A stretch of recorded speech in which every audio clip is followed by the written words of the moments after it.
दिल से ले आने वाला प्रभु यीशु मसीह की आदि पवित्र नाम में सब पवित्र लोगों को मैं स्मरण देता हूँ। वास्तव में हमारा ये जीवन कितना छोटा है। हम लोग इस जीवन के बारे में भी जानना चाहिए। कई बार लोग सोचते हैं कि ये जीवन से सब कुछ बात समाप्त हो गया, ये जीवन खत्म हो जाएगा तो सब खत्म हो गया, ऐसा है क्या? नहीं है ना। और दूसरी बात, इस जीवन की क्षणिकता, ये जीवन मतलब कितना छोटा है, ये बात को भी जानना कितना जरूरी बात है। उसके अनुसार हमें आनंद काल का तैयारी करने के लिए वो एक मदद का कारण बनेगा। आपको याद होगा जब दावीद प्रभु से विनती करने के टाइम पर 89 भजन संगीता उसका 4 भजन में जब दावीद प्रभु से कहता है, हे यहोवा, ऐसा कर कि मेरा अंत मुझे मालूम हो जाए, और यह भी कि मेरे आयु के दिन कितने हैं, मतलब मैं कितना, जिससे मैं जान लूं, जिससे मैं जान लूं कि मैं कैसा अनित्य हूँ, मैं कैसा अनित्य हूँ। मतलब मेरे जीवन कितना छोटा है, मैं कितना क्षणिक है, मेरे ये जीवन कितना छोटा सा जीवन है, थोड़ा समय के लिए ये मैं जानूं। तो मतलब क्या है कि मतलब इस जीवन को हमें भारी समझने के लिए ऐसा कोई ज्यादा समय के लिए है ही नहीं। और उसका भाषा में जब दूसरा करती 4:16 में वो बोलता है पल भर, क्या बोलता? पल भर। और ये दुनिया में क्लेश भी होता है तो हल्का सा क्लेश। देखा, इसका मतलब हमारे जीवन में हम लोग ये बातों को जानना है। हमारे इस छोटा सा जीवन का सही अर्थ अगर हमने नहीं जाना, अनंतता में हमें बहुत बड़ा नुकसान हो जाएगा, है ना। इसलिए जब 90 भजन संहिता के 12 भजन में मूसा ने बोला, मेरा दिन गिनने के लिए मुझे समझ दे, मुझे अच्छा समझ दे। प्रियो, हम लोगों को समझाता है, आपका एक एक दिन आप कैसा बिताते हो, आप थोड़ा परखो। आपने किसके लिए जीवन बिताया, एक एक दिन किस रीति में आपने जीवन बिताया। बहुत लोगों को ऐसा बोलने से उनको अच्छा नहीं लगता, लेकिन वास्तव में हमारा हर एक दिन हमें गिन गिन करके हमें विदा करना चाहिए। अभी आप देखो, और आप सोचो, और एक 100 साल जिएगा, 100 साल जिएगा तो कितना दिन जिएगा, है कितना दिन जिएगा? 36,500 दिन है। 36,500 दिन कोई ज्यादा है क्या? 100 साल जिएगा तो है। आजकल 100 साल कोई जाता भी नहीं। दिन का इतना ही दिन नहीं क्या? लोग अगर दिन में आएगा तो बोले इतना ही दिन नहीं क्या? बिल्कुल। देखा ये दिन बहुत जल्दी पार हो जाएगा, है ना। लोकदासी गीत गाने के टेबल बोला, इसराइल लोगों को प्रभु ले चला, उन्होंने प्रभु को खाया, प्रभु को पिया। लेकिन वहां पर एक शब्द इसे लिखा है, प्रभु ने चलाया, प्रभु उनके साथ रहा, प्रभु को खाया, प्रभु को पिया।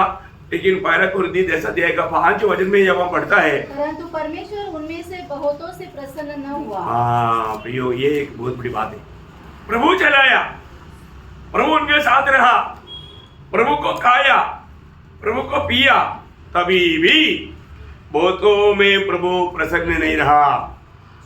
प्रियो, ये हमारे लिए एक चेतावनी है, ये हमारे लिए एक दृष्टांत है। पुराने नियम को बात को लेकर के पौलुस कुरिन्थ मंडली को समझा रहा है। प्रियो, आज भी ये बात समझाने के समय में कितने लोग समझते हैं, कितने लोग समझते हैं। हमारे जीवन में, हम ये छोटा सा जीवन में मैं प्रभु को प्रसन्न किया है कि नहीं, ये इंपॉर्टेंट बात है ना। मेरे जीवन में मैं कैसा जीवन बिताया ऐसा नहीं, मैं प्रभु को प्रसन्न करके जीवन बिताया कि नहीं। देखो, हमारे जीवन का एक टोटल लक्ष्य क्या रहना चाहिए। मैं किसी कारण, पौलुस बोलता है ना, पौलुस 2 कोरिन्थी 5:9 इस कारण हमारे मन की उमंग यह है, मन की उमंग यह है कि चाहे साथ रहे चाहे अलग रहे, पर हम उसे भाते रहे। देखा, हम उसको प्रसन्न करते रहे। रोज प्रभु को प्रसन्न करने वाले जीवन में बिताता है कि नहीं, ये बात को हमें परखना है प्रियो। सोने जाने से पहले अपने जीवन को परख कर देखना, मैं आज का दिन में मैं प्रभु को प्रसन्न करके जिया है कि नहीं है।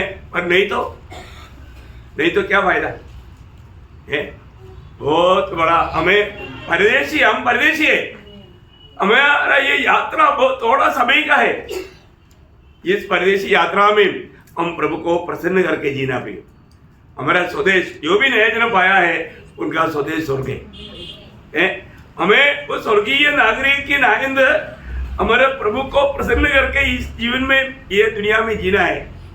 ऐसा नहीं करेगा तो और हमारा दिल दुनिया में लग जाएगा, दुनिया की बातों के पीछे हमारे समय व्यर्थ करेगा तो प्रभु के सामने हम कितना बड़ा मूर्ख बनेगा, है ना। हमें ये बात को जानना है। आज सच में मैं प्रभु को प्रसन्न करने वाला एक जीवन मिलाता है क्या?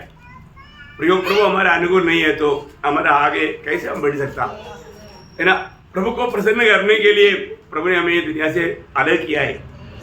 प्रभु का लोग इसराइल को प्रभु ने उसकी महिमा के लिए अलग किया, लेकिन उन लोगों ने प्रभु का निंदा किया। ये बात नया नियम का लोगों में भी हो जाता है। इसलिए अभी हमको जो मिला हुआ ये जो अध्ययन जो है, स्टडी जो है, वास्तव में बहुत गहरी बात है। इसमें बहुत रुकावट आएगा। बहुत लोग चाहने पर भी वो लोग प्रभु की सहायता बिना कोई भी अपना ताकत में इसमें विजय प्राप्त कर ही नहीं सकता। भी हमें रोज रोज अपने आप को नम्र वर्धीन करना है, अपने आप को नम्र वर्धीन करना है। हमें प्रभु नम्र करने के लिए कई प्रकार का वातावरण प्रभु बनाएगा, और जब वो नम्र बनेगा तो प्रभु हमको जरूर अपने साथ लेकर चलेगा। ये बहुत बड़ी बात है। तो प्रभु को मैं धन्यवाद देता हूँ। अभी तक हमने 4 मंडलियों के बारे में हमने सीखा, है ना। आज 5वां मंडली की ओर जाना है आप लोगों को। मैंने बताया था आप लोग थोड़ा पढ़कर आएगा तो बहुत आसानी रहेगा। आप लोगों ने पढ़ा होगा करके मैं आशा करता हूँ। आज 5वां मंडली है सतीश मंडली। सतीश मंडली के बारे में हम लोग थोड़ा पढ़ेंगे। पहले उसका 1 से 6 तक का वचन एक दिन पढ़ेंगे। सतीश की कलीसिया के दूत को यह लिख, जिसके पास परमेश्वर की 7 आत्माएं और 7 तारे हैं, वह यह कहता है कि मैं तेरे कामों को जानता हूँ। तू जीवित तो कहता है पर है मरा हुआ।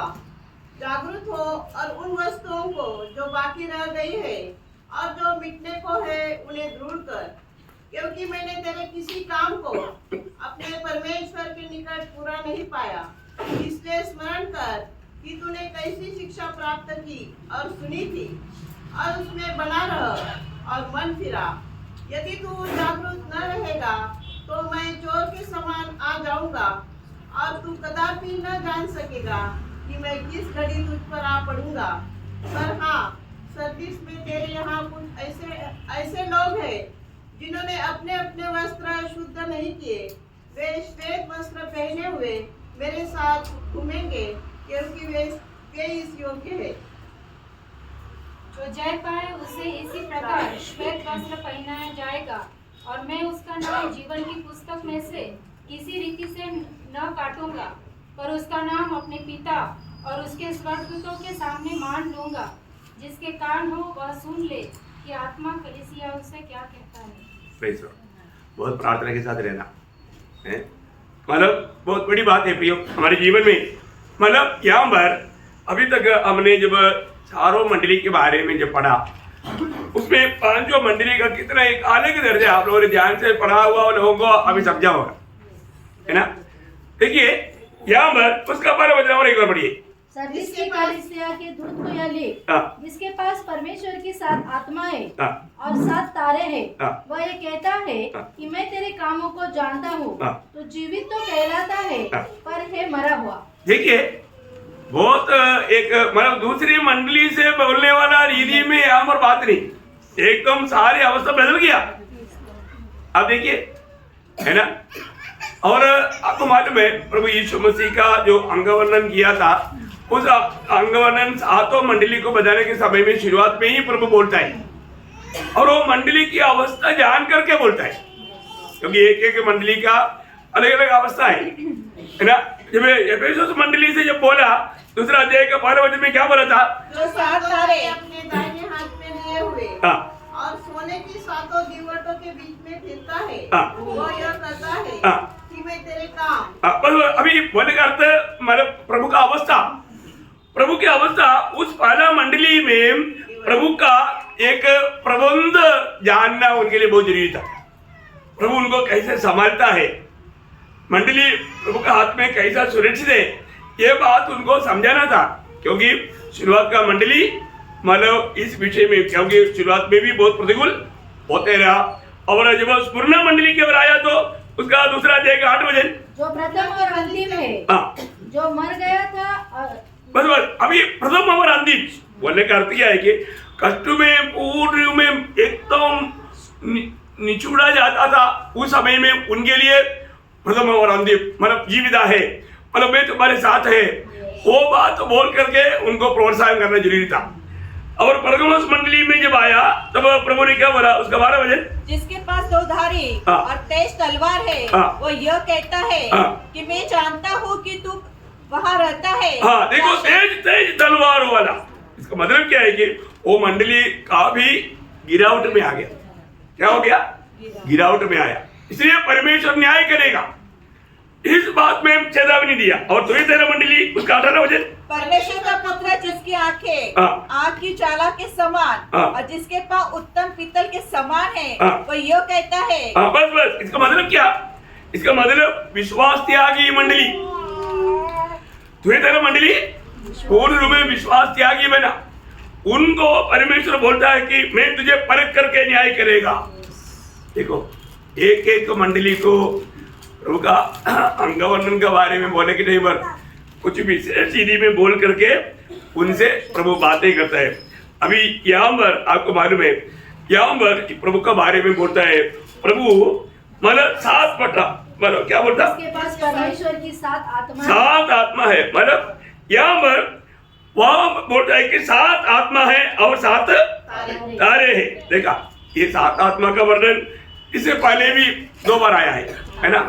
एक उसका पहला अध्याय का 4 वचन, प्रकटीकरण का किताब पहला अध्याय का 4 वचन, अब जो था अब जो आने वाला है, उन 7 आत्माओं की ओर से, 7 आत्माओं की ओर से। देखा, वहां पर क्या बोला? 7 आत्माओं की ओर से। देखो, ये 7 आत्मा क्या है करके हमने देखा, वो 7 आत्मा नहीं, आत्मा का गुण है, आत्मा का गुण है। जब यशायाह नबी की किताब उसका 11 अध्याय उसका 2 वचन, यहोवा का आत्मा, हाँ, बुद्धि और समझ का आत्मा, हाँ, युक्ति और पराक्रम का आत्मा, और ज्ञान और यहोवा के भय का आत्मा उस पर ठहरा रहेगा। बोलने का मतलब क्या है कि यहाँ पर परमेश्वर का मतलब इस मंडली के साथ जो व्यवहार होता है, एक 7 पट्टी मतलब बढ़कर कार्य के बारे में यहाँ पर हम देखते हैं। अब देखिए, सर्विस मंडली एक प्रकार, सर्विस मंडली में मतलब उनकी अवस्था एक जागृति शुरू हुआ एक अवस्था है। जागृति शुरू हुआ अवस्था होने पर भी परमेश्वर उनका बारे में एक भी अच्छा बात बोल करके शुरुआत नहीं की। अभी तक हमने 4 मंडली के बाद देखा, 4 मंडली के बारे में पहले उनका भलाई के बारे में चर्चा किया था, आप लोग याद है ना? और परमेश्वर हमेशा अच्छा ही बात को बताता है, लेकिन यहाँ पर हम देखते हैं कि मतलब प्रभु उसको एकदम दोष लगाते हुए शुरू किया। अब देखिए, मतलब उसका दोष लगाते हुए बोलता है, तुम जीवित कहलाता है और नहीं तो मरा हुआ। देखो, यही तो उनका पहले मतलब उनका दोष है, वो अपने आप को जीवित कहलाता है, मतलब उनको काम है। वापस बना उस 12 वचन, जिसके पास परमेश्वर की 7 आत्माएं और 7 तारे हैं, वो यह कहता है कि मैं तेरे कामों को जानता हूँ। देखिए, वहां पर काम बहुत है, परंतु काम में मतलब क्वालिटी नहीं, काम में प्रभु चाहने वाला गुण नहीं, वो स्टैंडर्ड नहीं। मैं काम जानता है, काम बहुत है, बहुत सोशल वर्क करता है ना? उस समय का मंडली बहुत ज्यादा मानव मदद करने में, सोशल वर्क करने में, ऐसे ऐसे बातों में बहुत मतलब जागृत था। आज भी है ना, आज भी रोहन गांधी के लोगों के जैसा ना, हॉस्पिटल, स्कूल और मतलब सोशल वर्क ऐसा काम उन लोग बहुत करता है। एक प्रकार सुसमाचार सुनाने के लिए ये एक सीमा तक अच्छा है, बहुत मदद हो जाता है। लेकिन प्रभु यहाँ पर बोलता है, तू जीवित कहलाता है पर तू मरा हुआ है। इसका मतलब क्या है कि साधारण डिली में उनका कामों को इतना कामों को देख करके हमें या देखने वालों को ये बात समझना कठिन है, क्योंकि कैसा मरा हुआ बोल सकता, क्योंकि काम बहुत है ना, इतना अच्छा काम करता है, लेकिन ऐसा कैसा, इसका मतलब क्या है कि उन लोगों का भक्ति में सिर्फ एक वेश भक्ति था। क्या था? हाँ, भक्ति सिर्फ वेश भक्ति था, उसमें ओरिजिनली उसको प्रभु का भाई मानने वाला भक्ति नहीं था। कारण क्या बोलने का कारण, उन लोग जो करता था वो प्रभु के लिए नहीं करता था, अपने लिए करता था। ये है इसका फर्क, बहुत ध्यान से सुनना है ना। एक एक जगह पर आने वाला वो जो दोष जो है, वो लोग काम बहुत करता था, सोशल वर्क भी बहुत करता था। जैसे अभी आपने कई नामदारी जगहों पर जाएगा तो मानो फॉर्म में लिखा होगा donated bye so and so, काम अच्छा किया ना, फॉर्म दिया था ना, टेबल दिया था ना, टेबल के सामने लिखा रहेगा। नहीं समझा? बोलने का मतलब क्या है कि वो लोग जो भी अच्छा काम किया प्रभु के लिए नहीं किया, उनकी बढ़ाई के लिए किया, उनकी आदर पाने के लिए किया, उनकी प्रशंसा के लिए किया। प्रभु को महिमा नहीं दिया, स्वयं महिमा लिया। ये था यहाँ पर सर्विस मंडली का एक बहुत बड़ा अवगुण। मतलब कैसे भी मेरा नाम लोग जाने, मैं इतना बड़े बड़े काम किया है ना, इस रीति का एक भावना।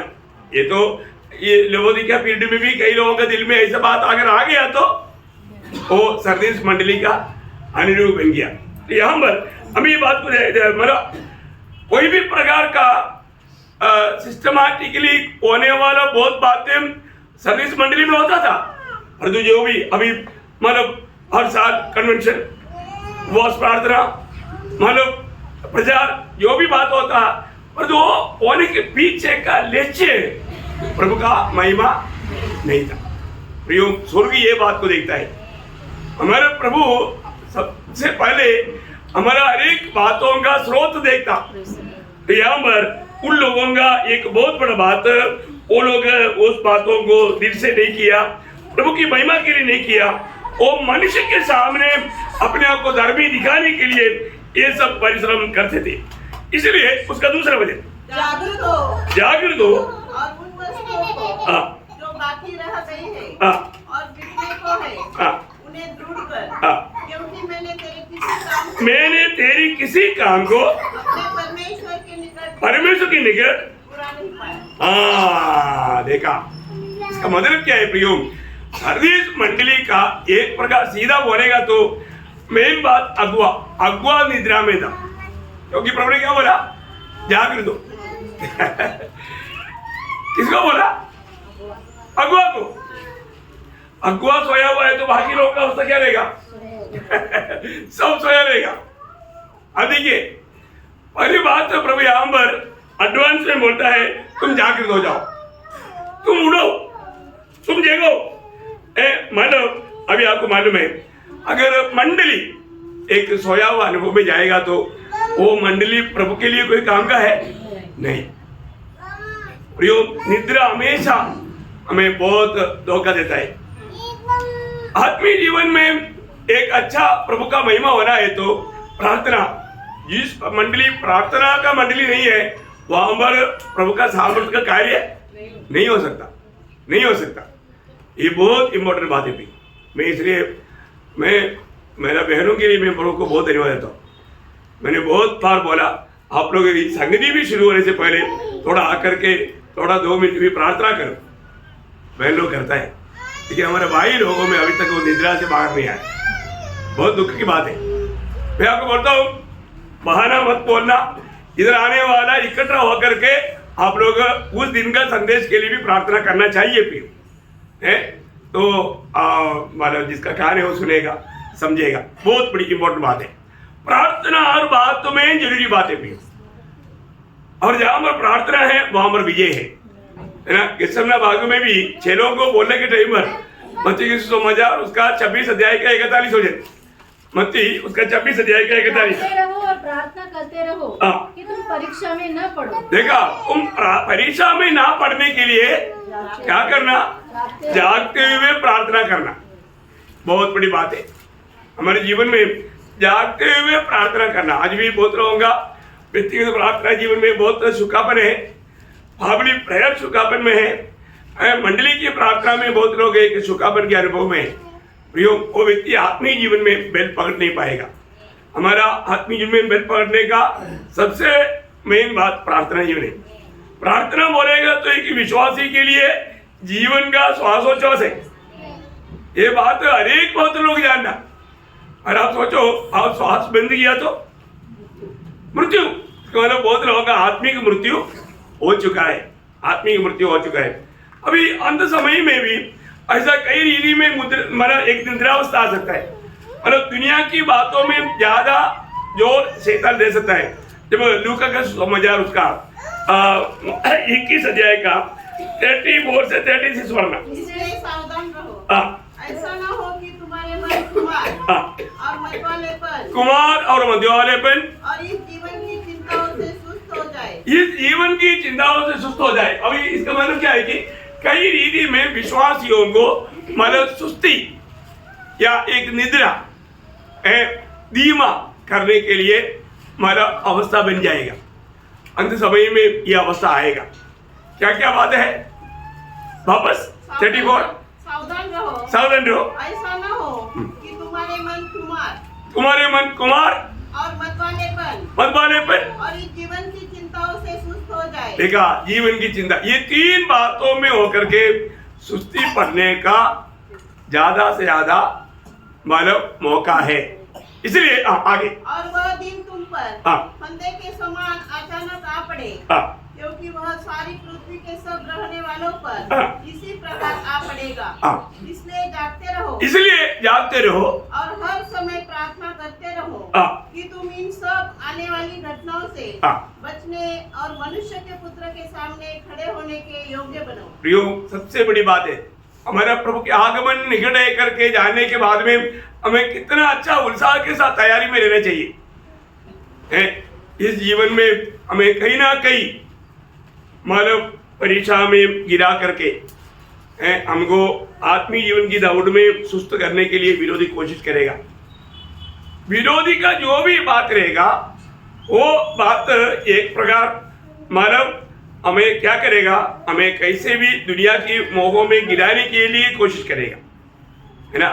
उनका हर एक परीक्षा कैसे रहेगा, दुनिया की बातों में, दुनिया की चिंता, है ना। तब आत्मिक अवस्था से उनका पूरा मन मूड जाएगा। इसके लिए वो कोशिश करेगा और आखिरी समय में कई प्रकार का विपत्ति प्रतिकूल बनने के टाइम पर लोग ऐसी अवस्था में आराम से गिर सकता है, आत्मिक निद्रा में पड़ सकता है। अभी आपको मालूम है, एक व्यक्ति जब निद्रा में है तो वो व्यक्ति को मतलब चारों तरफ क्या हो रहा है उसको मालूम नहीं। निद्रा अवस्था एक्चुअली एक मृत अवस्था है। वो निद्रा अवस्था बहुत डेंजर अवस्था भी। आत्मीय जीवन की निद्रा एकदम भयानक है, क्योंकि उसको मालूम नहीं चारों तरफ क्या हो रहा है। वो एक स्वप्न दुनिया में है, ठीक है ना। इसलिए मानव हमारे जीवन में अगर मैं जगा हुआ है, मैं अपने जिम्मेवारियों के बारे में एकदम जानकार रहेगा। इसके मतलब आत्मिक निद्रा मानो क्या बोला था मालूम है। आत्मिक निद्रा नंबर 1 बात, हमारे जिम्मेवारियों को हम लोग नहीं समझेगा। आत्मिक निद्रा का सबसे पहला दोष, हमारे जिम्मेवारियों को हम नहीं समझेगा। आज भी कितने लोग समझता मंडली जीवन में आया हुआ हमारे एक लोग मतलब अपने जिम्मेवारी जानना चाहिए ना। समझता है क्या? कितने लोग समझता है? अभी देखिए, अभी मैं आपको बताऊं, जो जिम्मेवारी की बात है, हम लोग यहाँ पर एक मतलब खाने का ये किया, खाना सब खा लिया, चला गया, पर तो बर्तन कौन धोएगा? कुछ लोगों को उसका जिम्मेवारी है, क्योंकि हमने खाना लाया था भाई, वो बर्तन वापस दे रहा है, बिना धो करके दे ही देता लाया हुआ लोग व्यक्तियों को। और दूसरा उसका ही जिम्मेवारी है क्या? नहीं, खाया वो सबका जिम्मेवारी है ना। समझ में आया? अरे भाई अभी वो बर्तन वापस पहुंचाना है, अभी लोग आराम से खाया, उनको लगा हमारा ड्यूटी खत्म हो गया। ऐसे नहीं है ना, ये आपका भी एक जिम्मेवारी है, कम से कम है उसमें से भी उसको साफ करके वापस पहुंचाने में, लाने में नहीं मदद किया तो भी पहुंचाने में मदद तो करे। भाग है प्रयोग है ना। इवन जितना वेस्ट आया वो फेंकने का काम किसका है? वो तो बोल कर देगा। ऐसे ही क्या नहीं, वो हमने क्या कर दिया, ऐसे है ना। सुनने वाला वजन तो कैसे है ना, ये वजन मेरे लिए नहीं, ये उसके लिए। अरे वो आज आया नहीं, वो आना चाहिए था, ये वजन उसके लिए था। हम तो ऐसे मार करके सब छोड़ देते, आखिर में मैं अपने लिए कुछ भी नहीं। बहुत बार ऐसा होता, ये एक निद्रावस्था है, ये एक निद्रावस्था है। मैं कहना चाहता हूँ प्रयोग, हर एक पवित्र लोग जो निद्रावस्था में रहता है वो मंडली जीवन में सबसे पहली बात वो अपने जिम्मेवारियों को नहीं जानता। आज आप सोचो, आज आप मंडली जीवन में है, नासिक मंडली में आपको कुछ जिम्मेवारी है क्या? अभी तक आपने जिम्मेवारी नहीं समझा, अभी तक आप निद्रा से उड़ा नहीं। नंबर 1 बात है, निद्रा का खतरनाक साथ सूचना मैं आपको देता हूं है, उसमें नंबर 1 सूचना है, आप अपना जिम्मेवारियों को बिल्कुल नहीं जानता। देखा, ऐसा होना चाहिए नहीं प्रयोग है, जिम्मेवारी जानना चाहिए, और सिर्फ जानना काफी नहीं, जिम्मेवारी निभाना भी चाहिए। दूसरा, निद्रा में रहने वाला व्यक्ति, जो व्यक्ति अपनी जिम्मेवारी जानता है लेकिन नहीं करता, वो भी एक निद्रा है। ये दूसरा बात है। जो व्यक्ति, पहला बात वो एक व्यक्ति जो जिम्मेवारियों को ना जान करके रहना, ना जानना। प्रभु में आने के बाद मैं पवित्र लोगों को बहुत नम्र विनती करता हूं, प्रभु का दृष्टि में आज हम सोया हुआ अवस्था में कोई न रहे। इधर गीत गाता है, गीत कौन गाता है? ये 2-3 अपनी बहन लोग गाता, बाकी भाई लोग तो मुंह खोला वो मैं आवाज नहीं आया। मैं उन लोगों को जागृत करने के लिए मैं कभी कभी थोड़ा ऊंचा आवाज में गाता हूं। मुझे तो संदेश भी देना है भाई, कोई बात नहीं, प्रभु सामर्थ्य देगा। लेकिन बाकी बहुत भाई बहन लोग सिर्फ मुंह हिलाता है, आवाज नहीं आता। ऐसे ही क्या? क्यों? आपको भी मालूम है, आप भी जानता है, मानो प्रभु का महिमा के लिए मुझे भी गीत गाना चाहिए। कैसे गाना चाहिए? ऊंची आवाज से। तो फिर आप पूछेगा क्या प्रभु बहरा हो गया? प्रभु बहरा नहीं प्रियो, लेकिन आप पूरा दिल से गाओ, प्रभु का महिमा के लिए गाओ।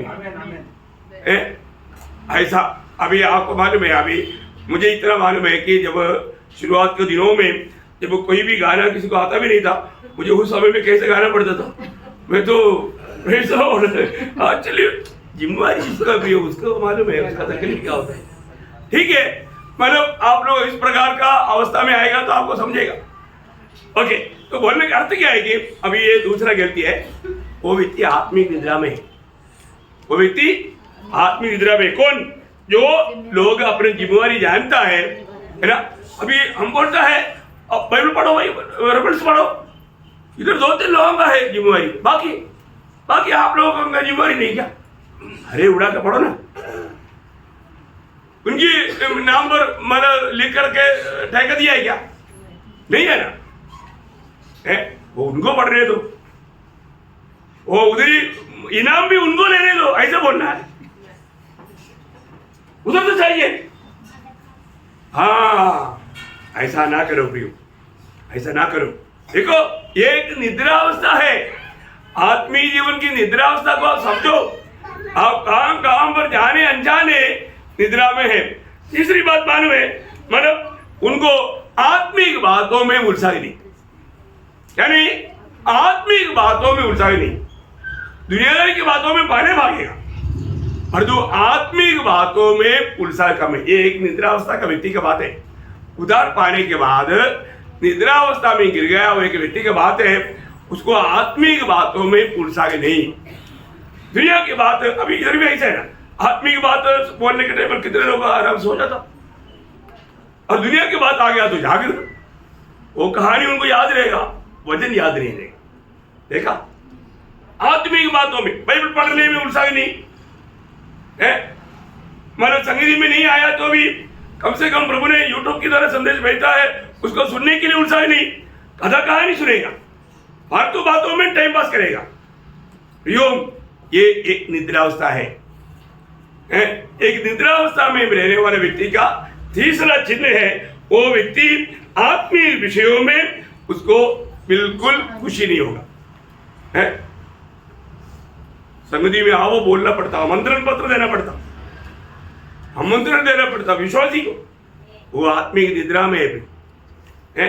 मैं आपको बोलना चाहता हूं प्रियो, एक सच्चा जागृत व्यक्ति है तो अगर एक व्यक्ति अगर एक दिन अगर नहीं भी आ पाया, तुरंत वो कम से कम मैसेज देगा, फोन करके बोलेगा कि मैं थोड़ा आज मेरे को ऐसा कुछ, मतलब सच बोलना। वहां पर भी झूठ बोलने वाले लोग बहुत है, इसलिए कई लोग बोलता भी नहीं, क्योंकि जो बोलना तो झूठ बोलना पड़ेगा, क्योंकि जान पूछ कर नहीं आया। प्रभु ने समय दिया, आरोग्य दिया। प्रियो, ये अवस्था सब द्वार बंद होने जा रहा है। बाद में पछताने से, मुझे मालूम है ना, इधर से गया हुआ कई लोग बाद में पछताया, अरे उधर हमको डेली मीटिंग मिलता और इधर तो कोई मीटिंग भी नहीं मिलता, हमको अभी आ गया है पछताव। समय पार होकर के पछताव करने से क्या फायदा? प्रियो, हम लोग इसको जानना, ये विषय को जानना, हम आपको बार बार समझाता है, बताता है। प्रियो, हम प्रभु में आपको बहुत प्यार करता है। आप बाद में रोने वाला नहीं बनना, आप इनाम पाना चाहिए, उस उद्देश्य में आपको ये बात बताता है। इसका मतलब आज आपको आत्मिक बातों में उलझा गए क्या? वचन पढ़ने में, प्रार्थना करने में, पवित्र जीवन बिताने में आज उलझा गए क्या है? दूसरे को मिल करके प्रोत्साहन करने में आज उलझा गए क्या? ये बात को परखना, नहीं तो आप एक आत्मिक निद्रा में। चारों बात, मतलब वो व्यक्ति को आत्मिक बातों से बढ़कर आर्थिक बातों पर ज्यादा उसका ध्यान रहेगा। देखिए, जो व्यक्ति आत्मिक निद्रा में है, वो व्यक्ति प्रभु में विराट पाया, वो व्यक्ति उसको मतलब आत्मिक बातों से बढ़कर उनको दुनियादारी की बातों में, आर्थिक बातों में उनका ध्यान रहेगा। मैं कैसा धनवान बनूं, कैसा मैं सुख जीवन बिताऊं ना, इस प्रकार आर्थिक बात, दुनियादारी की बात, वो एक उदार पाया हुआ आत्मिक निद्रा में पड़ा हुआ एक व्यक्ति का एक चिन्ह है। और पांचवी बात, मतलब उसको समय का पहचान नहीं है। अभी कई लोग देरी से क्यों आता, उनको अभी भी मालूम नहीं, जैसे 7 बजे मीटिंग स्टार्ट होता है। मैं तो सोचता है नए नए लोग भी बहुत जल्दी आता है, पर तो अपने विश्वासी लोग, कई लोगों को मालूम नहीं इधर कितना बजे टाइम। मतलब प्रियो, ये आपको, आप एक आत्मिक निद्रा में है, ये बात का चिन्ह है। अच्छा रहेगा? अच्छा नहीं रहेगा है, पर तो आप ये बात समझना, स्वर्ग के तराजू में आप एक निद्रालु व्यक्ति है। आत्मिक निद्रालु से आप में कोई आदर्श नहीं। कितना दुख भरा बात है प्रिय, है ठीक है। कई लोग बहुत अपनी ड्यूटी से बहुत मुश्किल से बात करके आए हैं, मतलब वो बात अलग है, वो तो प्रभु को भी माने है। अपने जीवन में जान पूछ कर घर में रहते रहते टाइम पर लोग हमारा मीटिंग में नहीं आएगा, समय को नहीं पहचानता। समय को पहचानना प्रियो, ये बात भी।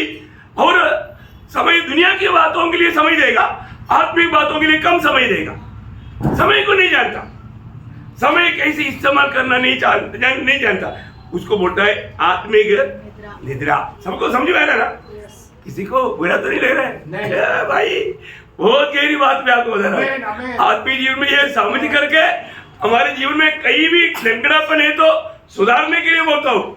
और छठवीं बात, मतलब जब प्रभु के वचन सुनता है उस समय में उसको समझ में नहीं आता वो आत्मिक निद्रा में है। क्या है? प्रभु के वचन सुनने के टाइम पर ठीक है, नए लोगों की बात अलग है, नए लोग अभी उधार नहीं पाया, उनको वचन का इतना परिचय नहीं, वो बात अलग है। और जो प्रभु में आकर के कई साल हो गया और जो अभी भी प्रभु का वचन सुनने के टाइम पर उसको समझ में नहीं आता। इसका मतलब क्या है कि वो एकदम आत्मिक जीवन में नाटा व्यक्ति है, वो एक निद्रा व्यक्ति है। वो आपको मालूम है, जो व्यक्ति उत्साही है ना, प्रभु में आने के बाद में उसको समझ में आएगा, क्योंकि प्रभु की आत्मा उसको समझने के लिए मदद करेगा। वो आत्मा का अधीन रह करके वचन सुनेगा। इतनी बड़ी बात है प्रियो, मतलब आत्मिक निद्रा कितना खतरनाक है, मैं वो बात को आपको समझा रहा हूँ। और आखिरी सातों बात, मतलब जब प्रभु का वचन जब सुनता है, उनका ध्यान वचन में नहीं, दूसरा इधर, वो क्या करना है? ये क्या करना? उनका ध्यान पूरा वचन में नहीं और बातों में है। देखा, ये एक आत्मिक निद्रा का अवस्था में रहने वाला एक व्यक्ति का चिन्ह है। 7 बात मैंने बताया, आप लोगों ने पॉइंट लिखा, ये बातें लिख करके परखना प्रियो। इसमें कई बात हो सकते हैं आपके जीवन में कहीं रह गया होगा, उसको सुधारना प्रियो, सुधारना, नहीं तो वही कमी आपके जीवन को मतलब डुबा देगा। 7 बात बताया, और एक बात जल्दी बताता हूं, आपने लिखा, ठीक लिखा है कि नहीं? देखो, पहली बात, प्रभु में आया वो व्यक्ति अपनी जिम्मेवारी नहीं जानता।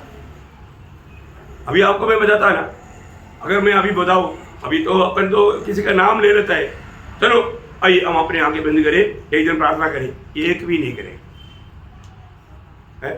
मतलब एक बार मैं कई बार टेस्ट किया हुआ है, क्या बात है, जिम्मेवारी नहीं, सोया हुआ है सब, किसी का नाम लेकर के बोलेगा तो इसका मतलब क्या है ना, ये भाई क्या इंसान को मतलब मंडली की अवस्था काम रहे प्रियो, एक निद्रा अवस्था।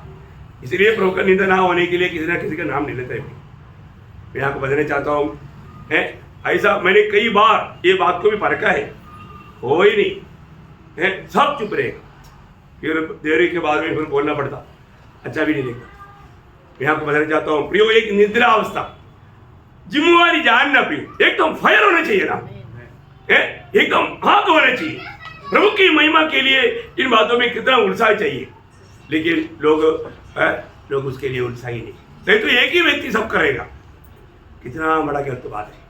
तो पहली बात, आत्मिक निद्रा का व्यक्ति अपने जिम्मेवारियों को नहीं जानता, और दूसरी बात, जो आत्मिक निद्रा का व्यक्ति जो जानता है मुझे वो करना चाहिए, तभी भी नहीं करेगा, वो करना चाहिए तभी भी नहीं करता, वो आत्मिक निद्रा में। तीसरी बात, उसको आत्मीय बातों में उत्साह ही नहीं, इच्छा नहीं जानने का, बढ़ने की इच्छा नहीं। और चौथी बात, उनको दुनियादारी की बातों में बहुत इंटरेस्ट है, ज्यादा ये भी इकट्ठा भी होगा तो प्रभु की बात नहीं करेगा, दुनिया की बात करेगा, दुनिया की बातों में उनको इंटरेस्ट ज्यादा है, वही उनके लक्ष्य है। और पांचवी बात, वो समय को नहीं जानता, समय को नहीं पहचानता प्रियो, समय को पहचानना प्रियो, समय को पहचानना, समय का गौरव जानता है। इसलिए मैं टाइम देख के टाइम पर बंद कर देता हूँ, नहीं तो मैं 10 बजे तक बोलते रहेंगे तो आप भी बोलेगा अरे मुसीबत हो गया समय सबके लिए मूल्यवान है प्रियो, हमारा जिंदगी का समय को पहचान करके सही रीति में इस्तेमाल करना सीखना प्रियो। सही समय पर उठो, सही समय पर सब काम करो, बहुत अच्छी बात है, एक डिसिप्लिन देखना प्रियो। ओके, छठवीं बात, मतलब प्रभु के वचन सुनने के समय में वो समझता नहीं, वही पांचवी बात नहीं बोला, ओके, पांचवी बात, समय को नहीं जानता, पांचवी बात समय को नहीं जानता। छठवीं बात, पवित्र वचन सुनने के टाइम पर उसको समझ में नहीं आता। और सातवीं बात, प्रभु का वचन सुनने के लिए उनका ध्यान नहीं है, उनका ध्यान और बातों में है प्रियो। ये आत्मीय जीवन का एकदम निद्रा अवस्था को बताता है, आत्मीय निद्रा। तो मतलब संदेश मंडली एकदम इस रीति में आत्मीय निद्रा में था, परमेश्वर को कैसे सल पाएगा प्रियो? इस अवस्था में रहने वाला उसके आत्मीय जीवन का अवस्था एक नंगापन की अवस्था है, वो ठीक से वस्त्र भी नहीं पहना हो। इसलिए बोलता है प्रकाश द्वार की उसका 16 अध्याय का 15 वचन, देख मैं चोर के समान आता हूँ, धन्य वो है जो जागता रहता और अपने वस्त्र की चौकसी करता कि नंगा ना फिरे। देखा, अपने वस्त्र की चौकसी करता और नंगा ना फिरे, है ना प्रियो। एकदम एक नग्न अवस्था का, एक लज्जित अवस्था, लज्जित होने वाला अवस्था। आत्मिक जीवन में अपने आप को आत्मिक आत्मिकता है ही नहीं, एकदम लज्जा की अवस्था प्रियो। प्रभु बार बार कहने वाला बात है, हम लोग सब लोग जानते हैं कि हम लोग प्रभु के आगमन से बहुत निकट आ गया, है ना, निकट आ गया तो हमारे जीवन कितना जागृत होना चाहिए। अपने जीवन में कई लोग अपने जीवन को सुधारने के लिए तैयार ही नहीं, कितना भी बोलेगा तो अपने चाल चलन को बदलने के लिए तैयार नहीं। ऐसा नहीं प्रियो, इन दिनों में मंडली को ज्यादा से ज्यादा मन फिरावट का संदेश का जरूरत है। मैं बीते दिन में कंटिन्यूस कई समय मन फिरावट के बारे में बोलते रहा, इसलिए जो मन करने के लिए तैयार नहीं था वो मंडली छोड़ के चले जाता, इतना आसानी हो जाता। बहुत जरूरी बात है, अपने को ये बात जानना है, हमारा जीवन में जहाँ पर हमें सुधरना चाहिए वो सुधरने वाला बातों में अगर हम अमल नहीं करता तो फिर प्रभु भी कार्रवाई करता है। और लोगों को लगता है कि मैं जा रहा हूँ, आप नहीं जा रहा है, प्रभु भेज रहे हैं। ये एक बड़ी बात है, ये बात को जानना। तो यहाँ पर प्रभु का वचन बार बार कहता है कि हम लोग क्या करना चाहिए। एक सच में प्रभु के आगमन में प्रभु हमारे धन्य अवस्था में पाया जाना है तो हमें क्या करना। मत्ती के सुसमाचार उसका 24 अध्याय उसका 42 से 44, मैथ्यू चैप्टर 24 42 to 44। इसलिए जागरूक रहो क्योंकि तुम नहीं जानते कि तुम्हारा प्रभु किस दिन आएगा।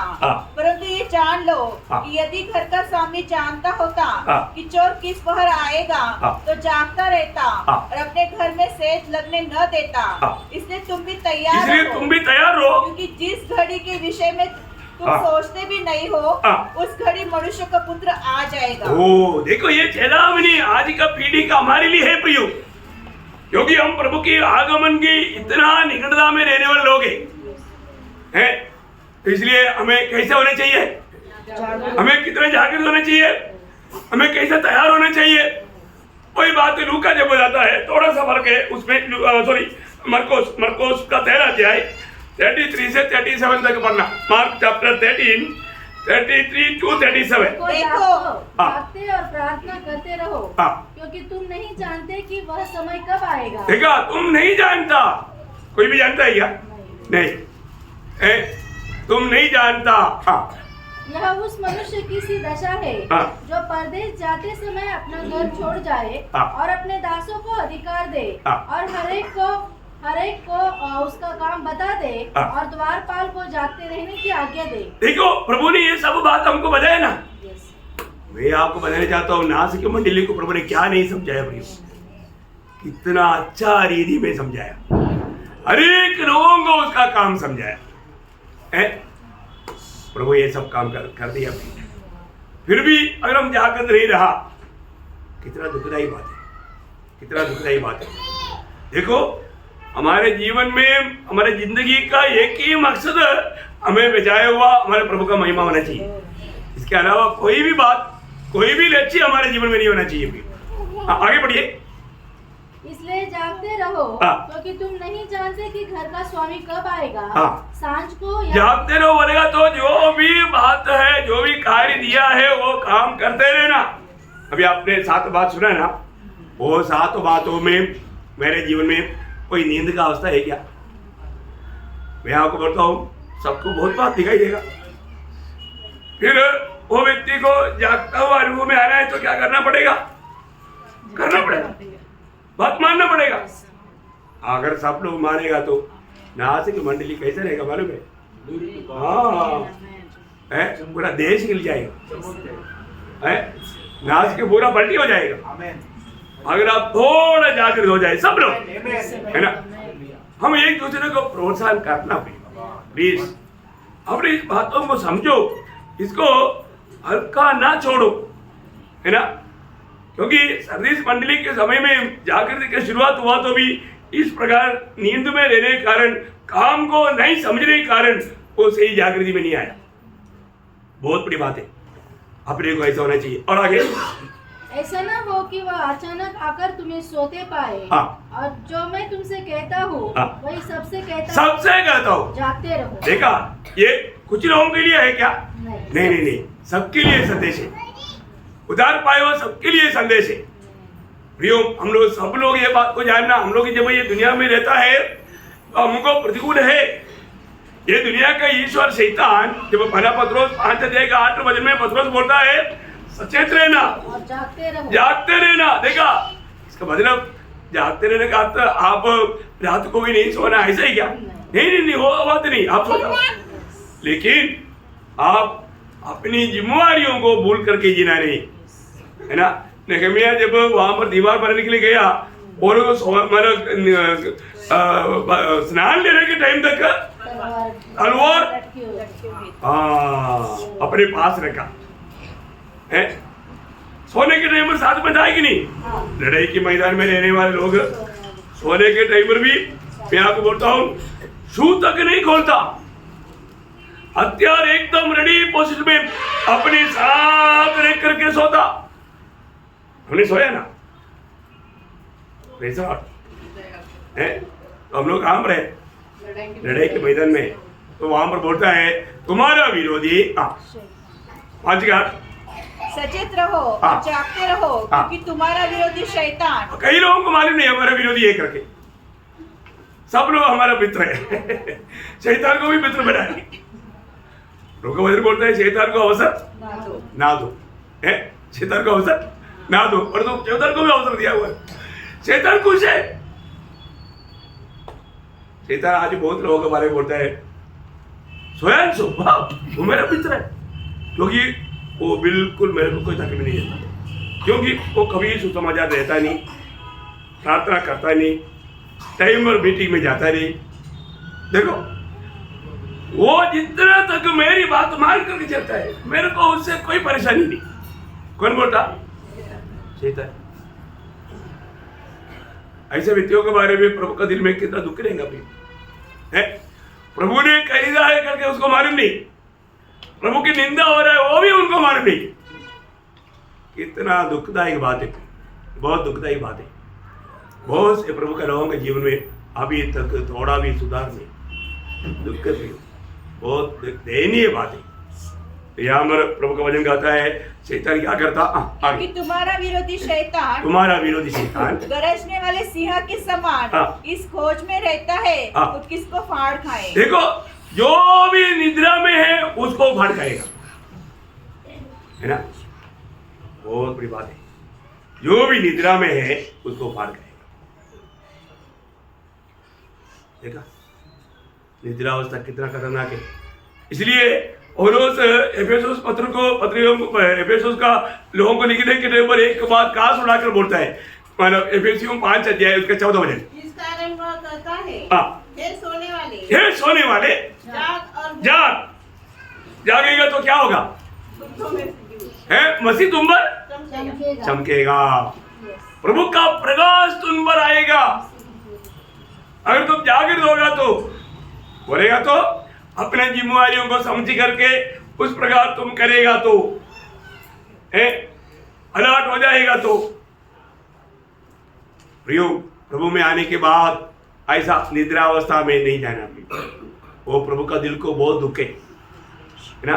मैं इसलिए आपको बताया कि प्रभु में आने के बाद मैं हर रोज प्रभु को प्रसन्न करके जी पा रहा है कि नहीं, ये बात को परखना चाहिए हर एक लोग, है ना। आज प्रभु मुझे में आनंद दे कि नहीं, ये बात को हमें परखना ही चाहिए, है ना। किस कड़ी को प्रभु आएगा मालूम नहीं, कैसे भी एक टाइम पास करेगा तो धोखा हो जाएगा, है।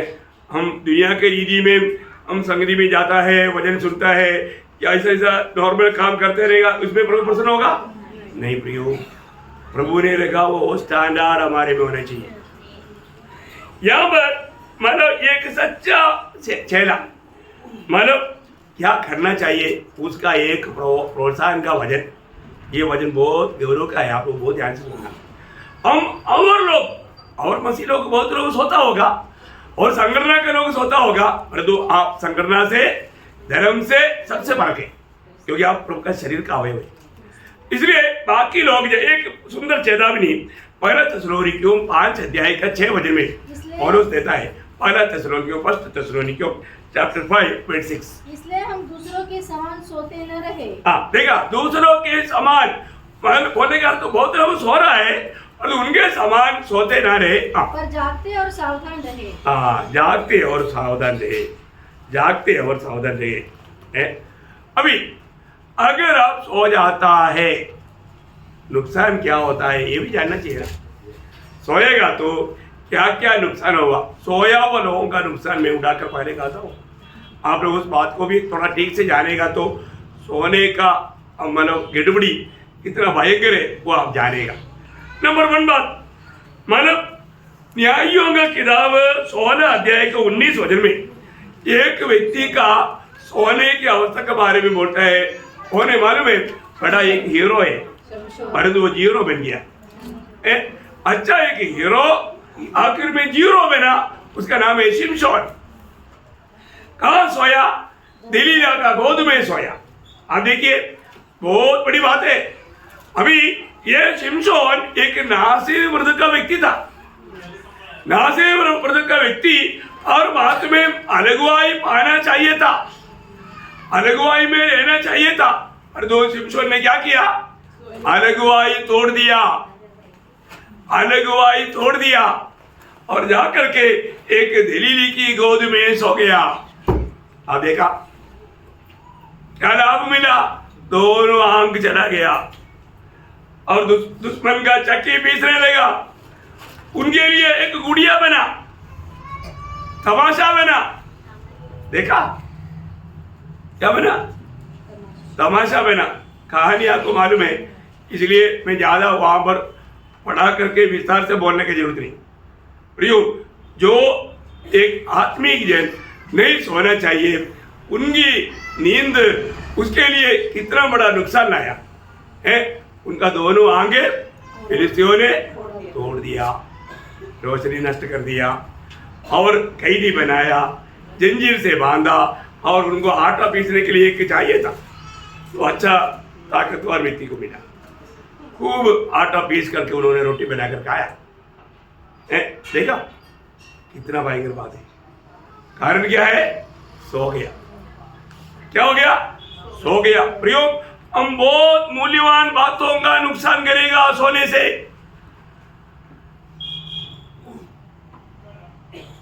इसलिए आत्मिक जीवन का नींद से जगो प्रियो। दूसरा एक व्यक्ति योना ने भी किताब 15 अध्याय का 5 वचन में, वो किताब का नाम ही योना है और वो व्यक्ति का नाम भी योना है। योना क्या किया? जो उपदेश देना चाहिए, उपदेश है। अभी वो बड़ा मतलब क्या बोलता है? कैसे सो रहा है?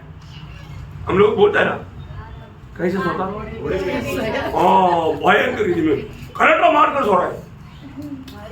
बाकी साहब भी लोग जगा हुआ है प्रार्थना में, जहाज में पूरा लोग प्रार्थना में है, और इधर प्रभु का उपदेश पाया हुआ मतलब योना बड़े आराम से भारी नींद में, देखो गहरी नींद में। देखा, उनको मालूम नहीं जहाज में क्या होने वाला, जहाज अभी डूबेगा। योना को कोई चिंता नहीं। और इसका कारण कौन है? योना। सोने वाला व्यक्ति दूसरों को भी कितना तकलीफ देता आप है। प्रभु का एक जन सो जाएगा तो वो पूरा समाज डूब जाएगा, समाज का सत्यानाश है। अब ये जहाज में ये मुसीबत क्यों आया? योना का कारण आया। देखा भैया, योना का कारण आया है। देखो कितना वेदनाजनक बात है, कितना वेदनाजनक बात है। और हमारे जीवन में अगर हम ये सच्चाइयों को नहीं जानेगा तो हमारे जीवन का, आत्मिक जीवन का निद्रा कहाँ पर है, ये बात को अगर सही रीति में नहीं जानेगा तो प्रियो, आज अच्छा उपदेश देना चाहिए, उपदेश बनना चाहिए, नहीं होता। क्यों नहीं होता? आत्मिक निद्रा, आत्मिक निद्रा। कितना दुख भरा बात है प्रियो। आज हमारे आत्मीय अवस्था कहाँ पर है? हमने प्रभु से वचन पाता है, रोज प्रभु से वचन पाता है, लेकिन हम उपदेश दे पाता है क्या? प्रभु का महिमा कर पाता है क्या? ये परखना प्रियो। लेकिन यहाँ पर हम देखते हैं एक योना कर, आखिर में ये सोने वाला योना को कहाँ जाना पड़ा? मछली की पेट में। देखो, और उधर जा करके कंटिन्यूस प्रेयर, 3 दिन का फास्टिंग प्रेयर। देखो क्या मुसीबत है। अरे प्रभु जो जगता नहीं, प्रभु दिखाएगा। 3 दिन कंटिन्यूस, नींद भी नहीं, कुछ भी नहीं, चिल्ला चिल्ला के पुकारना। देखा है? हाँ, ऐसा बात है प्रियो। हमें ये बात को जानना, हमारा निद्रा है हमें कितना बड़ा नुकसान लाएगा। तीसरी बात हम देखते हैं कि एक युथिकोस के बारे में, प्रेरितों का काम 20 अध्याय का 8 वचन में, जहां पर लोग उपदेश सुनना चाहिए, सुनने के टाइम पर सो जाता। आप इतिकोस का भाई बहन लोग इधर ही नहीं है ना, उनको घर में भी नींद नहीं आएगा, पर तो मंडली में आएगा तो नींद आएगा। हाँ है प्रियो, ये डेंजर बात है। आप लोगों का यह अवस्था आपका आत्मीय जीवन में बहुत गिरावट लाएगा। प्रभु का दृष्टि में वो एक सजा का बात बनेगा। युक्ति को जो वचन सुनना चाहिए सुनना नहीं, सो गया, गिर गया, मर गया। अच्छा हो गया प्रभु का दास उधर था, उस टाइम पर पौलुस उधर था, इसलिए प्रार्थना करके जीवित कर दिया है, नहीं तो गया है। देखा कितना भयंकर बात है। मतलब जो वचन सुनना चाहिए, वचन सुनने के समय में सोने वाला क्या करता, जिंदगी में मृत्यु लाता। मृत्यु मृत्यु मृत्यु, समझ में आ रहा है? कितने लोगों ने समझा? सुनते सुनते भी कई लोग सो रहे हैं। अभी क्या करें? चलो अभी मैं किसी का नाम नहीं लूंगा, लेकिन मैं आपको बताना चाहता हूँ प्रियो, ये अवस्था हमारे आत्मीय जीवन का एक बहुत भयंकर गिरावट है, एक भयंकर गिरावट है। अगर आपको नींद भी आता है तो मैंने आपको बोला ना, क्या करना, खुद को चिमटी दो, खुद को चिमटी दो। नहीं होता सीधा खड़ा हो जाओ, कोई बात नहीं, जहां पर भी आप सीधा खड़ा हो जाओ, नहीं तो बाहर आकर कॉर्नर में खड़ा हो जाओ, कोई बात नहीं, कोई निंदा नहीं होता। लेकिन आप वचन सुनना भी, प्रभु बोलेगा गुड, इसको मेरा भय है, इसको मेरा भय है।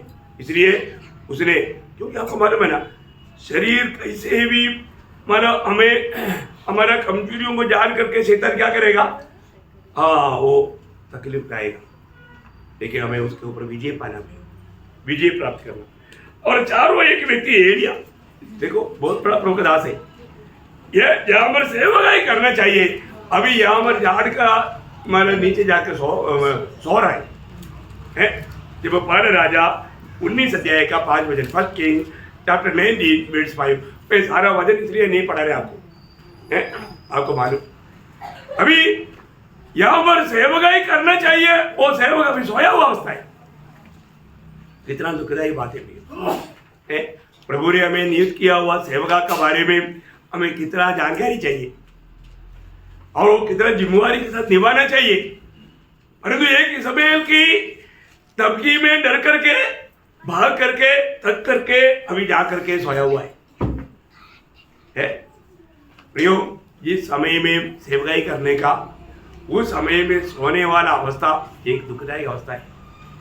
ध्यान देना, बहुत सावधान रहना, नहीं तो हमारे लिए बहुत बड़ा नुकसान हो जाएगा। और 5वां चले लोग नमूना लोग है ना, यीशु मसीह उनको लेकर के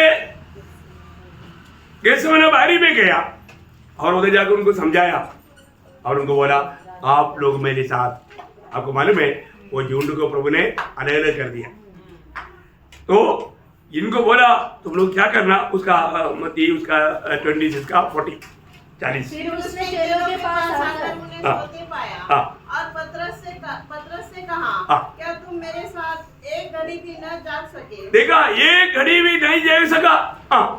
आगे जागते रहो और प्रार्थना करते रहो कि तुम परीक्षा में न पड़ो। आत्मा तो तैयार है, आत्मा तो तैयार है, परंतु शरीर दुर्बल है। हाँ देखा, शरीर की दुर्बलता को लेकर के विरोधी काम करेगा है।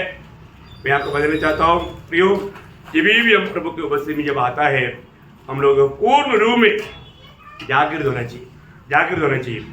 अभी यहाँ पर ऐसा सोएगा तो हम लोग जान पूछ करके विरोधी को मौका देता है। सोने वाला का हैबिट क्या होता मालूम है, जब मत्ती की सुसमाचार उसका 13 अध्याय उसका 25 हो जाता। पर जब लोग सो रहे थे तो उसका शत्रु आकर गेहूं के बीच जंगली बीज बोकर चला गया। देखा, आत्मीय जीवन की निद्रा पाया हुआ लोगों का जीवन में विरोधी क्या करेगा, जंगली बीज बोएगा, जंगली बीज गलत उपदेश बोएगा, ठोकर खिलाएगा, गिरावट का कारण बनेगा। प्रियो, आत्मीय जीवन में इस प्रकार बहुत लोग गिरने का मेन कारण उनके ये निद्रा है। ये निद्रा कारण झूठे उपदेशकों के साथ मिलेगा, उनकी बात दिल में आएगा, उनका आत्मिक दौड़ धीमा हो जाएगा और आखिर में गिर जाएगा। देखा सोने वाला लोगों का जीवन में शैतान जंगली बीज या गलत उपदेश गलत वचन सत्य वचन के खिलाफ में बातें बोल करके उनको बहकाएगा। एक भयानक नुकसान वो है, एक दूसरा नुकसान भी है, क्या मालूम है? 1 शामुएल उसका 26 अध्याय का 11 वचन, ये सब वचन के द्वारा 1 शामुएल चैप्टर 26 वर्स 11। यहोवा न करे कि मैं अपना हाथ यहोवा के अभिषेक पर उठाऊं, अब उसके सिरहाने से भाला और पानी की सुराही उठा ले और हम यहाँ से चले जाएं। यहाँ पर क्या नष्ट हो गया? हथियार नष्ट हो गया। क्या नष्ट हो गया? हथियार। प्रियो, लड़ाई के मैदान में हथियार बिना कैसे विजय पाएगा?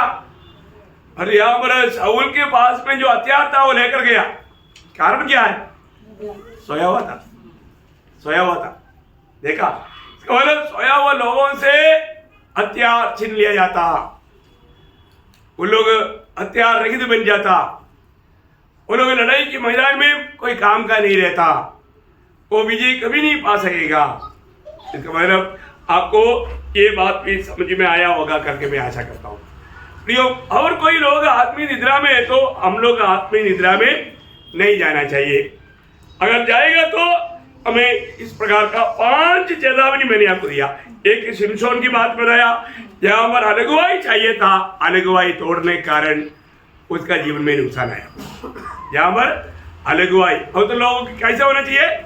अलग होना चाहिए। प्रियो, जिन जिन बातों में अलग रहने के लिए प्रभु की उपस्थिति में आपको वचन से सिखाया, प्रियो एक भी बात पर लापरवाही करेगा, आपका आत्मीय जीवन में गिरावट आएगी। सावधान रहना प्रियो, अलगाई की बातों पर सावधान रहना। दूसरा हमने देखा योना, जो प्रभु से वचन पाया, उपदेश देना चाहिए, वो नहीं दिया तो वो आत्मीय निद्रा में है। उसका कारण दूसरे को भी नुकसान आएगा और खुद को भी नुकसान आएगा। तीसरा मैंने बोला युतिकोस, जो उन्हें वचन सुनना चाहिए था, सुनने के टाइम पर सोया, इसलिए मृत्यु मिलना ही चाहिए था, परंतु मृत्यु से बच गया किसी कारण, परंतु बहुत लोगों का मृत्यु हो जाता क्योंकि वो वचन नहीं सुनता। वचन सुनने के टाइम पर सो जाता, वो सोने वाला अवस्था मृत्यु में लेकर जाता। चारों मैंने बोला एलिया, जबकि सेवकाई करना चाहिए था, परंतु वो सेवकाई नहीं किया तो प्रतिबल को नष्ट कर दिया, प्रतिबल को नष्ट कर दिया। और 5वां मैंने बोला चेले लोग, यीशु मसीह के चेले लोग, है ना, जब प्रार्थना करना चाहिए था सो गया, इसलिए प्रतिकूल आया, तलवार उड़ाया, इसलिए सबको भागना पड़ा। देखा, इतना भयंकर धोखा है। यीशु मसीह ने तलवार उड़ाने के लिए सिखाया? नहीं सिखाया, लेकिन सोने के कारण तलवार उड़ाया। अच्छा हो गया, गड़ा काटा, लेकिन कहानी कट गया है, क्योंकि तलवार चलाने के लिए नहीं सिखाया था। Praise the Lord. तो अगर गला भी कट गया तो प्रभु गला माना लगा कर देता है, लेकिन जो भी बात है प्रियो, वो उसका गलती आप देखना। तो इसलिए प्रभु का वचन कहता है, एक बहुत बड़ा चेतावनी मैं आपको बता करके आज मैं यहाँ पर समाप्त करूंगा। कोई प्रकाश वाक्य 3:3 में, इसलिए प्रभु हमें एक सत्य चेतावनी देता है। प्रकाश वाक्य 3:3, इसलिए स्मरण कर कि तूने कैसी शिक्षा प्राप्त की। इसलिए स्मरण करना, कैसा शिक्षा प्राप्त किया और कैसी सुनी और सुनी थी, और उसमें बना रहो और मन फिरा। यदि तू जागृत न रहेगा, यदि तू जागृत नहीं रहेगा, तो मैं चोर के समान आ जाऊंगा और तू कदापि न जान सकेगा कि मैं किस घड़ी तुझ पर आ पड़ूंगा। प्रियो, एक सत्य चेतावनी है, सत्य चेतावनी है। हम लोग थोड़ा ओवरटेक करके वचन पढ़ाया है, कोई बात नहीं, उधर में तो नहीं आया, हम दूसरा वचन में ही अभी। हाँ, तो बहुत बड़ी बात क्या है कि प्रभु यहाँ पर बोलता है कि मैं चोर के नहीं आऊंगा। प्रियो, हमें आज के दिन प्रभु आएगा तो आज हमें बोलने के लिए हिम्मत आएगा क्या? जैसे पौलुस ने कहा, 2 तिमोथी 4 अध्याय उसका 7-8 वचन, सबको मालूम क्या बोला प्रभुदास ने? मैंने अच्छी कुश्ती लड़ चुका हूँ। हाँ। मैंने अपनी दौड़ पूरी कर ली है। हाँ। मैंने विश्वास की रखवाली की है। हाँ। भविष्य में मेरे लिए धर्म का वह मुकुट है हाँ। रखा हुआ है, हाँ। जिसे प्रभु जो धर्मी और न्यायी है हाँ। मुझे उस दिन देगा। हाँ। और मुझे ही नहीं हाँ। पर उन सभी को भी हाँ। जो उसके प्रकट होने को प्रिय जानते हैं। कितना सुंदर बात है। मैं आपको बताना चाहता हूँ, हमारे भी जीवन में हमें ऐसे बोलने के लिए आना चाहिए, धैर्य चाहिए, हिम्मत चाहिए। प्रियो, हमारे प्रभु किसी भी क्षण को आ सकता है ना। परंतु आज भी प्रभु आ गया तो अपने जीवन में व्यक्तिगत भी, मैं आपको कल भी बताया, प्रभु का बुलाहट हमेशा व्यक्तिगत है। ये हमेशा जानना, हमें अनेक व्यक्तियों को अपना लेखा देना है।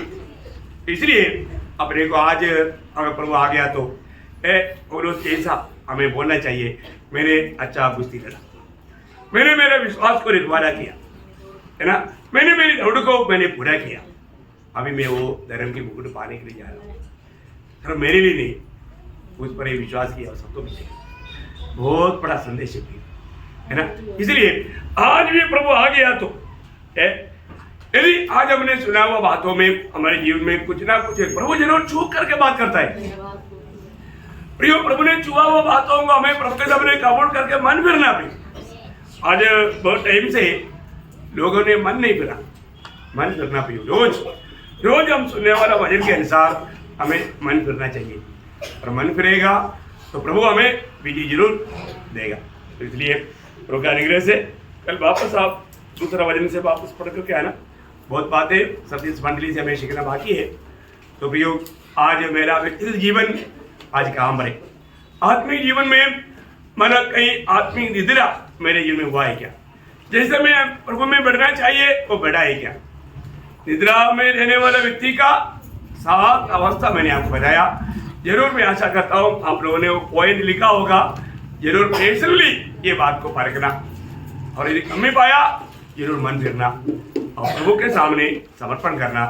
प्रभु एक विजय जीवन बिताने के लिए आप सबको ये वचन के द्वारा सहायता करे। प्रभु को महिमा मिले। आमीन।